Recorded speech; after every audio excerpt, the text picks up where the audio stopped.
नमस्कार, ये आकाशवाणी शिमला है। अब आप नुसरत अंजुम से कोविड-19 पर विशेष समाचार सुनिए।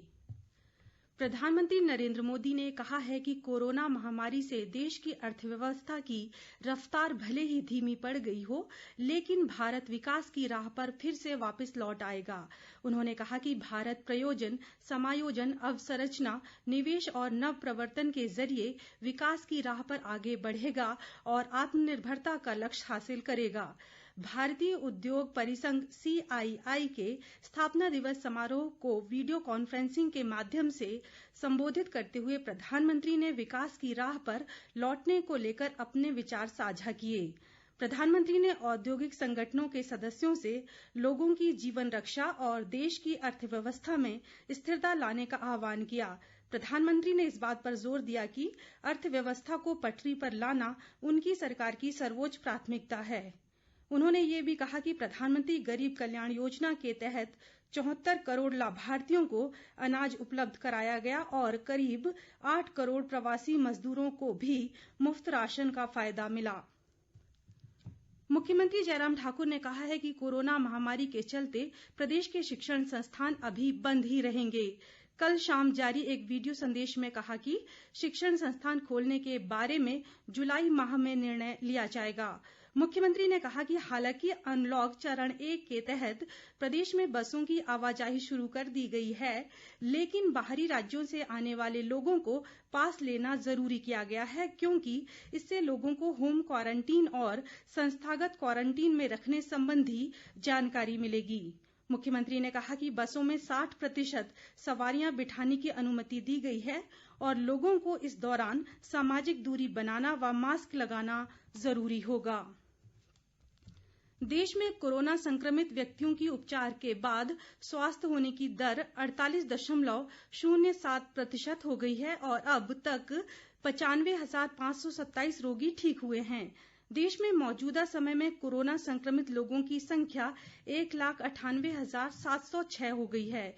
इधर प्रदेश में कोरोना संक्रमित लोगों की संख्या बढ़कर 340 हो गई है। मौजूदा समय में 213 कोरोना पॉजिटिव विभिन्न अस्पतालों में उपचाराधीन हैं और 118 लोग उपचार के बाद स्वस्थ हुए हैं। पिछले 24 घंटों के दौरान प्रदेश में 9 नए कोरोना मामले सामने आए हैं। इनमें चंबा जिला से 4, सोलन से 2, हमीरपुर, मंडी व ऊना जिलों से 1-1 कोरोना पॉजिटिव शामिल हैं। इनमें अधिकांश संक्रमित व्यक्ति दूसरे राज्यों से हिमाचल वापस आए हैं। कर्मचारी भविष्य निधि संगठन EPFO ने पेंशन धारकों को कम्यूटेड पेंशन का भुगतान करने के लिए 105 करोड़ रुपए के बकाया सहित 868 करोड़ रुपए जारी किए हैं। श्रम और रोजगार मंत्रालय ने कहा है कि कोविड-19 महामारी के कारण लॉकडाउन की अवधि के दौरान EPFO के अधिकारियों और कर्मचारियों ने कई कठिनाइयों के बावजूद पेंशन धारकों को मई 2020 की पेंशन का समय पर भुगतान किया है। मंत्रालय ने कहा कि केंद्रीय न्यासी बोर्ड की सिफारिश पर सरकार ने कर्मचारियों की लंबे समय से चली आ रही मांग को स्वीकार कर लिया है। पेंशन धारकों को अब 15 वर्ष की अवधि के बाद कम्यूटेड पेंशन का भुगतान किया जाएगा।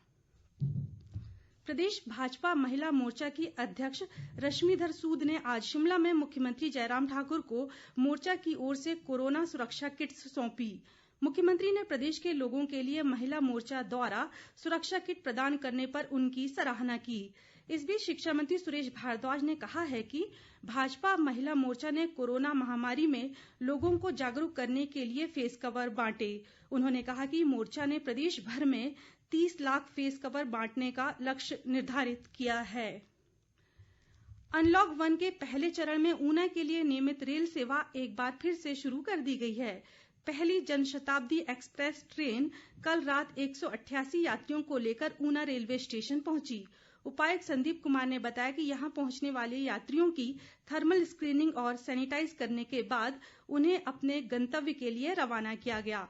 उन्होंने कहा कि जनशताब्दी एक्सप्रेस ट्रेन आज सुबह ऊना रेलवे स्टेशन से 298 लोगों को लेकर नई दिल्ली रवाना हुई।